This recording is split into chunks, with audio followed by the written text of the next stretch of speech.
Okay, hello to all of you. Let's discuss chapter number 8. For chapter number 8, actually, I have two videos, part A and part B. In part A, I'm going to discuss about the process of gene expression, and in part B, I talk more about the gene cloning. So basically, in part A, I'm going to talk about the concept of gene expression or protein expression. What does that mean, basically? So this chapter is named as Genes to Proteins. So we have always discussed that all genetic information is there in our nucleus. It's in the genes, and the genes are made of DNA. And so basically, these genes, they are the genetic code of life. They are responsible for all the characters. So basically, but how do these genes code for information? So DNA, or the genetic material, is a database of the information. But how does it all functions? So basically, the DNA, the genes, they code for proteins. They code for proteins. And the proteins in the cells are the real players. They are the ones which do majority of the functions in the cell. So proteins are the most versatile players in the cell. They are the ones which make the cytoskeleton. They are the ones which are there in the membrane. They are the ones which are responsible for the transport of material inside and outside the cell. They are the ones which are like receptors on the cells which receive signals from the atmosphere. So these proteins, they're doing a lot of functions in the cell. So what kind of a protein will be coded? That information is there in the DNA. So that's what we are going to talk about in this chapter, in the first part, basically. So before that, I will just like to review over the proteins, what proteins are. So basically, in chapter number 2, we have talked about the proteins. We have talked about the subunit of the proteins. We have talked about proteins are big molecules, they're macromolecules, and they are made of repetitive subunits. And those subunits in the proteins are called amino acids. And these amino acids, they are linked with each other through covalent bonds. And we have talked about the various functions of the proteins. They are involved in muscle contraction. They are enzymes. They help in the catalysis of various reactions inside the cells. They are immunoglobulins. They are the ones which fight infections. They are the defense mechanism of our body. So basically, proteins, they are made of amino acids. And there are around 20 different amino acids. So this is the basic structure of an amino acid, which is a monomer of the proteins. So there are 20 amino acids. All the amino acids, they have a amino group, which is NH2 group, and carboxyl group, which is COOH group. So COOH group is an acidic group. That is why amino acid is called an acid, because it contains an acidic group. It also has an amino group, NH2 group. So that is why these subunits of proteins, they're called amino acids. So all the 20 different amino acids, they have amino group, they have a carboxyl group, and they have a hydrogen. And what makes every amino acid different? What makes every amino acid different from the other amino acid is the different R groups. So 20 amino acids, they are different from each other because they have a different R group in them. So that's a basic structure of an amino acid. And all these amino acids, they are linked with each other by covalent bonds. And the covalent bonds, they're very strong bonds. And these bonds, they are formed by dehydration reactions or the condensation reactions. So two amino acids, they together lose a molecule of water, and that connects these amino acids. So you can see here how these amino acids, they are linked with each other. So this is the basically this is called the, so the before I talk about this, let me tell you quickly that the structure of protein can be studied at 4 different levels. First one is called the primary structure, then the secondary structure, then the tertiary structure, and then the quaternary structure. I'm not going to talk in much detail about all these things with you guys because it's a very basic class. So basically, how these amino acids, how these amino acids, they are linked with each other, that makes the primary structure of the protein. Now, because as I said, these different amino acids, they have different R groups in them, and these R groups, they interact with each other. So these R groups in different amino acids, they interact with each other, and because of that the chain folds, and when the chain folds it attains a secondary structure, and then and the folding of the chain at the secondary structure is because of the amino group and the carboxyl group. And then after the chain has attained a secondary structure, the chain folds more and chain attains a tertiary structure, and that is because of the interaction of the different R groups. And the different kinds of proteins, some proteins have one polypeptide chain, some have two polypeptide chains. So how these fully folded polypeptide chains, they further interact with each other, that gives the final three-dimensional structure of the protein, and it is called a quaternary structure. So if a protein is made of only one polypeptide chain, then the tertiary structure is the final three-dimensional structure of the protein. But if the protein is made made of more than one polypeptide chain, then the protein has a quaternary structure, and that is the final three-dimensional structure of the protein.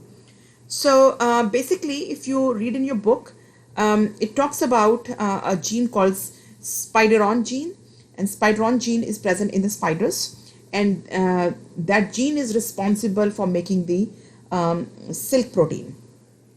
And so basically it is showing that how the spideron gene codes for the this protein, and you can see how the chain folds, how the chain has folded. So this is the primary structure, and this shows you how the chain has folded, and these are the beta sheets. That's the secondary structure, and then how the chain, how these different subunits, they have connected with each other, and it gives the final three-dimensional structure of the protein.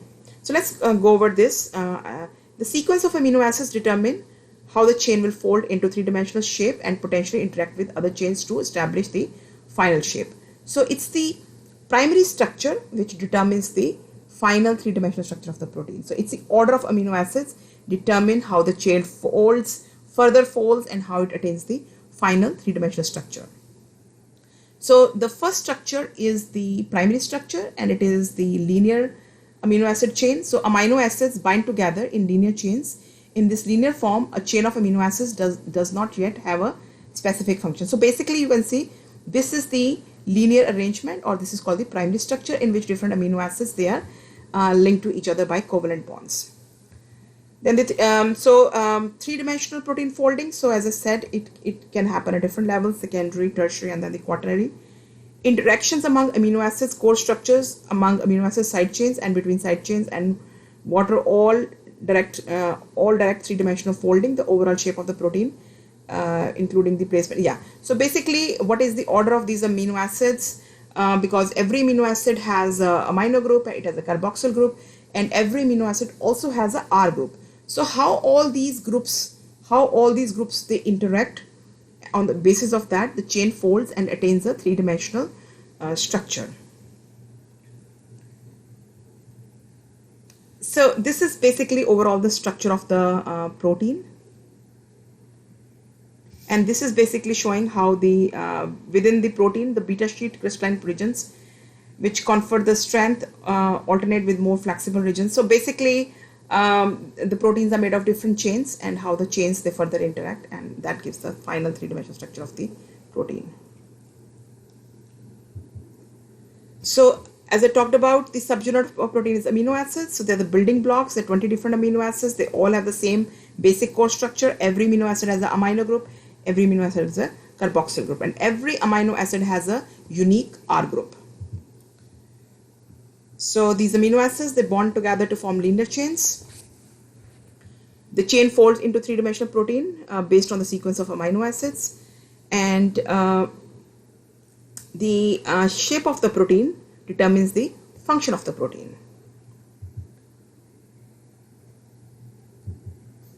Okay, so what kind of protein will be made, or where does the information comes from, what kind of protein will be made? That is present in our genes. So this is the chromosome. So on the chromosome there are our genes, and these genes are made of DNA, and this DNA is wrapped over the proteins. So these genes, they have the information what kind of amino acids will be coded, and on the basis of the order of amino acids, the three-dimensional structure of the protein is formed, or we can say simply that the information is there in the genetic material that what kind of protein will be formed. So here you can see, here is a on this chromosome here is a spideron gene. Here is the spideron gene, and it codes for spideron protein.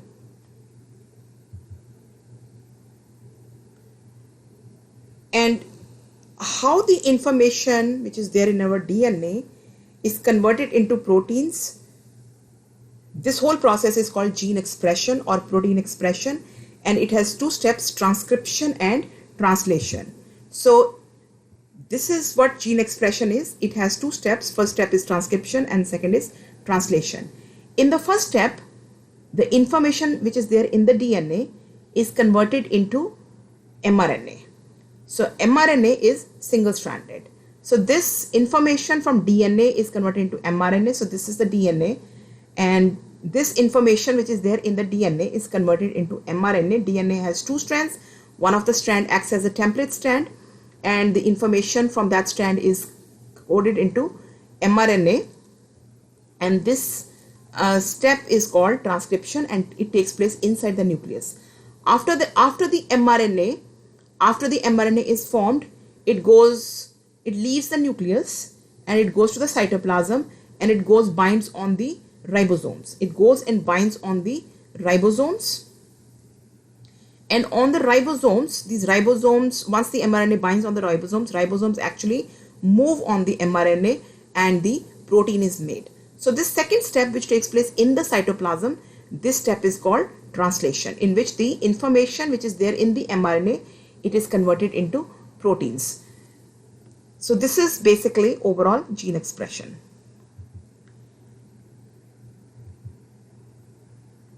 So this is all what I said. And the last thing I would like to talk about is to relate this all concept to cancer. This I discussed in the last lecture in chapter number 7 also, where we talked about the genes. We talked about genes in chapter number 7, and we talked about that the